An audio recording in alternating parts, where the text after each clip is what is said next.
Napakasarap balik-balikan ng mga lumang awitin. Yung tipong habang pinatutugtog mo, pikit mo lang ang iyong mga mata ay maaalala mo ang masasayang alaala ng kahapon. Nakatanggap ako ng sulat mula'y bulong. Dinggin mo Napakaganda di po ba? Ilan lamang yan sa mga awitin na nilikha ng folk singer, songwriter na si Corita. Ang kanya ding mga kanta ay naging parte ng ating kabataan. Kaya masasabing naging matagumpay ang kanyang musika. Dahil magpasa hanggang ngayon ay hindi ito nababaon sa limot. Bagkus ay lalo pang minamahal ng marami. Subalit nakakalungkot isipin na ang lumikha at boses sa likod ng napakagandang awitin na ito ay naging mapait sa kanya ang kapalaran. Dahil sa kabila ng kasikatang natamo ni Corita ay wala man lang siyang naging ipon para sa kanyang sarili. Tapos ay nasunugan pa ito ng bahay. At sa sobrang kabaitan niya ay sinamantala naman ito ng mga taong walang konsensya. At ang kanyang kalagayan ngayon ay parang isang lantang gulay o isa ng bedridden. Halika at kilalanin natin si Corita at aalamin din natin sa maiksing talakayan na ito kung ano na nga ba ang kanyang kalagayan. Shoutout sa ating masugid na taga-subaybay na sina Junrel Jimenez, Kinetong Adventures at Richmond ng Cuyapon, Nueva Ecija. Kilalanin natin si Corita.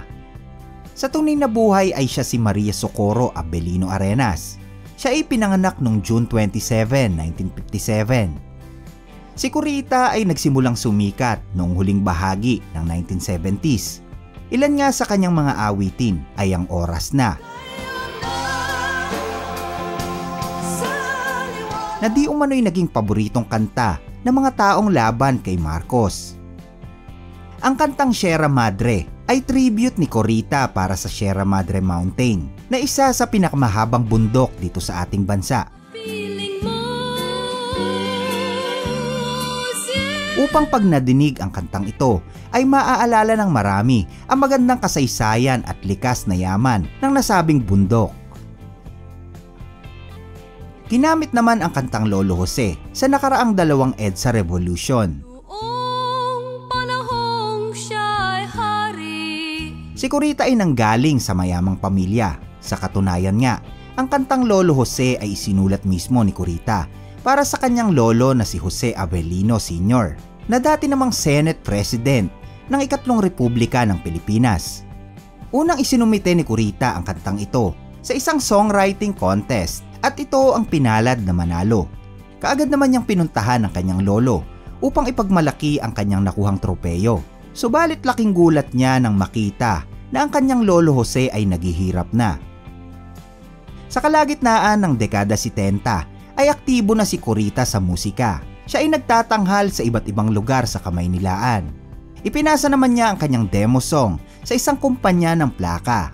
At nung marinig ang kanyang mga awitin, ay kaagad siyang binigyan ng pagkakataon. Ang plano nga sa kanya ng record label ay gawin siyang Lady Freddy. Noong kasing mga panahon na yon ay kasalukuyang namamayagpag si Freddy Aguilar. Ang kanyang debut album ay sinunod sa kanyang pangalan na Corita na inirelease noong 1980. Nakapaloob nga dito ang kanta tulad ng Gising Na, O Kuya Ko, Sierra Madre, Linawin Mo, Oras Na, Lolo Jose at marami pa. Noong 1982 si Corita ay nakakuha ng parangal bilang Best Folk Song at Best Vocal Performance. Isa din si Corita sa kasaysayan ng musikang Pilipino na gumagamit ng ethnic instrument at bukod sa gitarang tinutugtog nito ay gumagamit siya ng bandurya at rondalya. Noong 1992 ay nagkaroon sila ng concert nila Heber Bartolome at Rico J. Puno. Nagdaos naman siya ng pagtatanghal na tinawag na Independence Day Concert noong June 12 taong 2000. At masasabing isa siya sa pinakamahusay na folk singer at songwriter noong kanyang kapanahunan. Siya din ay may mabuting puso dahil ang halos lahat ng kinikita niya bilang isang musikero ay dinodonate niya sa bahay ampunan, sa simbahan at sa iba pang nangangailangan. Kaya naman halos wala itong naipon para sa kanyang sarili. Pero talagang mapera ang kanilang pamilya. Ngunit pagkalipas ng maraming taon ay inakala ng marami na tumigil na siya sa pagkanta dahil hindi na siya masyadong nakikitang lumalabas sa mga concert. Pero ang sabi naman ni Kurita sa isang interview niya ay kulang lang naman daw siya sa promotion. Pero tuloy pa rin naman daw ang kanilang mga gig kasama ang banda. Noong 2016 ay nagkaroon siya ng pagtatanghal sa Robinson's Galleria. Nagkaroon sila ng live concert na tinawag na Showdown sa Gapo kasama si Miss Lolita Carbon noong November 4, 2017. Nagdaos din sila ng isang free concert na pinamagatang Pamaskong Handog na ginanap naman sa Tikay Malolos, Bulacan. Marami pang isinagawang pagtatanghal itong si Kurita. Pero noong Oktubre taong 2018 ay nang subukin si Kurita ng tadhana. Yan ay nang masunog ang kanyang bahay sa Quezon City. Dakong 2:00 ng madaling araw ay nang magsimula ang nasabing sunog. Mabilis nga raw itong kumalat dahil gawa sa light materials ang bahay ni Kurita. Wala namang naisalba sa mga gamit, kasama na dyan ang mahahalagang dokumento, mga antik at kung ano-ano pa. Ang itinuturing naman na pinagmula ng sunog ay ang naiwang upos ng sigarilyo sa kutsyon ng kanyang pamangkin na sinasabing mayroong diferensya sa pag-iisip. Pagkatapos noon ay tuluyan ng tinalikuran ni Kurita ang musika at namuhay ng malayo sa kanyang nakagisnan. At dahil sa nangyari ay nalugmok siya sa labis na kalungkutan. Pero kahit sino naman tao na ganun ang mangyari ay ganun din ang mararamdaman. Ayon nga sa kasabihan, malooban ka na, wag lang ang masunugan. Si Kurita ay nanatiling tumira sa bakuran ng kanyang bahay. Siya ay natutulog sa isang tent, wala ring kuryente at pagka umuulan naman siya ay nababasa. Ang kanyang kinakain ay mga bigay-bigay na lamang ng ilang mga kaibigan na malapit sa kanilang lugar. Dumagdag pa ang naging problema niya sa kanyang lupa dahil ibinenta daw ito ng kanyang namayapang kapatid na walang pahintulot ni Kurita. Pero sa kabila ng malaking pagsubok na kanyang hinaharap ay isang tao naman na may malasakit ang dumating sa kanyang buhay. Yan nga si Chito Santos na noon pa man ay nagmamahal na kay Kurita kahit na hindi pa ito masyadong sikat. Noong dekada 80 ay nagkakilala na sila ni Kurita. Una nga niya itong nakitang nagtatanghal sa eskolta sa Maynila. Tinulungan nga raw niya itong si Kurita upang makapagdaos ng konsyerto sa Malabon. Noon nga raw una niyang makita si Kurita ay tila nagkagusto siya rito at nanalangin siya sa Diyos na sana ay makasama niya ito sa kanyang pagtanda. Pero nung sumikat na si Kurita ay unti-unti na siyang lumayo at hindi na nagpakita pa. Kaya nung may nakapagsabi kay Chito sa kalagayan ni Kurita matapos itong masunugan, ay kaagad niya itong hinanap. At noong si Kurita ay muli niyang nakita, ay naluha siya dahil sa kaawa-awang kalagayan nito. Pilit nga itong isinasama ni Chito sa kanyang bahay upang doon na manirahan. Pero ayaw namang sumama ni Kurita dahil hindi nito maiwan ang kanyang ari-arian. Noon kasing mga panahon na yon, ay kasalukuyang gumugulong sa korte ang nasabing kaso tungkol sa property na ibinenta ng wala ang kanyang pahintulot. Dahil kung siya daw ay aalis, ay siguradong makukuha na ito ng nakabili. Nagpatuloy ang naging pagtulong ni Chito kay Kurita. Subalit madalas daw na inaaway itong si Kurita ng sarili nitong kapatid na di umano'y mayroong bipolar disorder. May hinahanap kasi itong isang dokumento tungkol sa trash fund na pagmamay-ari ng kanilang magulang na wala naman talaga kay Kurita. At madalas pa nga raw na mainit ang ulo nito at pabago-bago ang ugali. At dahil sa takot ni Kurita na baka kung ano pa ang gawin sa kanya ng kanyang kapatid, ay nagdesisyon na rin siyang sumama kay Chito at doon na nga sila nanirahan sa Tagaytay. Naging maayos ang pagsasama nilang dalawa at naging komportable ang kanyang pamumuhay. Pero ang naiwang property ni Kurita sa Quezon City ay tuluyan na nga daw nakuha ng Chinese na nakabili.